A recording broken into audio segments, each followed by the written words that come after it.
और चलते हैं सीधे पश्चिम बंगाल के बाद महाराष्ट्र, जहां शिवसेना 2 हिस्सों में बंट चुकी है और एनसीपी भी 2 फाड़ हो चुकी है। शिवसेना और एनसीपी से अलग हुए लोगों ने अपनी अलग पार्टी बनाई और बीजेपी के साथ गठबंधन में वे शामिल हो चुके हैं। हालांकि अब सीटों पर उम्मीदवार, इन सीटों पर, यहां पर सीटों का जो तालमेल है वो होना बाकी है। कौन किस सीट पर लड़ेगा, इसको लेकर काफी माथापच्ची चल रही है और आज भी इसको लेकर मुंबई में बड़ी बैठकें होनी है। गठबंधन की चर्चा के बीच हम इस एक बेहद हाई प्रोफाइल सीट की बात कर लेते हैं और ये सीट है अमरावती। सबसे पहले बात यहाँ की मौजूदा सांसद की कर लेते हैं। नवनीत राणा यहाँ से मौजूदा सांसद हैं। ये निर्दलीय सांसद हैं और 2019 में कांग्रेस और शरद पवार की एनसीपी के समर्थन से वे यहाँ से जीती थी। नवनीत राणा ने कड़े मुकाबले में उस समय शिवसेना के आनंदराव अडसुल को हराया था।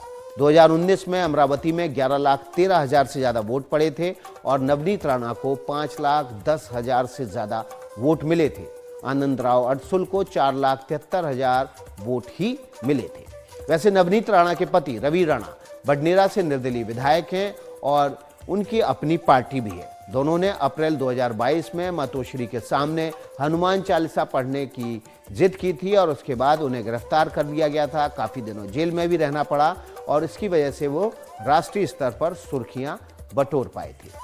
अब अमरावती की सीट की उम्मीदवार मीटर की बात कर लेते हैं। ये सीट सभी दलों के लिए नाक का सवाल है। शिवसेना के 2 गुट हैं, उद्धव ठाकरे और एकनाथ शिंदे गुट। बीजेपी के साथ मिलकर शिंदे ने सरकार बना ली है, खुद मुख्यमंत्री भी हैं। वहीं एनसीपी भी टूट चुकी है। जिस पार्टी को शरद पवार ने खड़ा किया, अब उसके नाम और सिंबल पर उनके भतीजे अजीत पवार का कब्जा है। शरद पवार ने नई पार्टी बनाई और उसका नाम है राष्ट्रवादी कांग्रेस पार्टी शरद चंद्र पवार। तो चलिए अमरावती के उम्मीदवार मीटर की बात कर लेते हैं।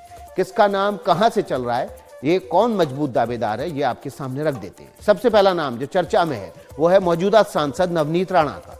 वैसे वो निर्दलीय हैं, लेकिन चर्चा बहुत है कि उन्हें बीजेपी की तरफ से टिकट मिल सकता है।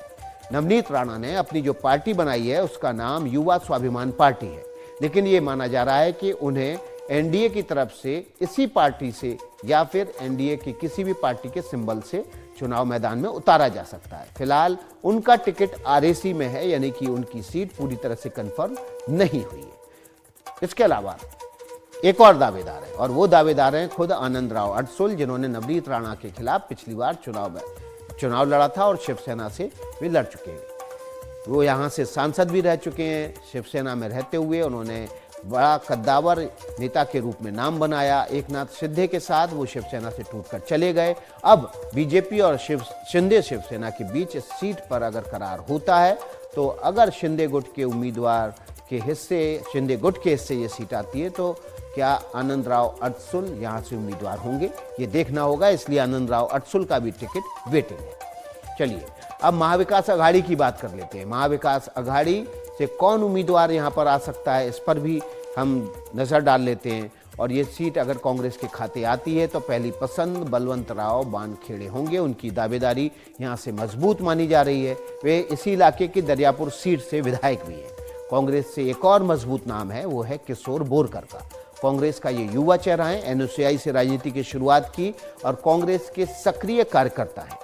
वहीं एमबीए की दूसरी दल शिवसेना उद्धव गुट की बात करें तो अगर उनके हिस्से ये सीट आती है तो जिस नाम की चर्चा है वो है दिनेश बोर। अमरावती में काफी इनकी मजबूत पकड़ मानी जाती है और फिलहाल शिवसेना उद्धव गुट की पार्टी के इस जिले के जिला अध्यक्ष भी हैं। उद्धव ठाकरे के बेहद करीबी नेताओं में उनकी गिनती भी होती है। तो आपको हमने बताया कि क्या इस सीट पर किसकी दावेदारी ज़्यादा मजबूत है। क्या निर्दलीय सांसद नवनीत राणा एक बार फिर से चुनाव मैदान में उतरती हैं और क्या उनको बीजेपी से टिकट मिलता है, ये देखना होगा। लेकिन इससे जुड़ी जो भी खबर होगी सबसे पहले इसी पक्की खबर के बुलेटिन में हम आपको देंगे।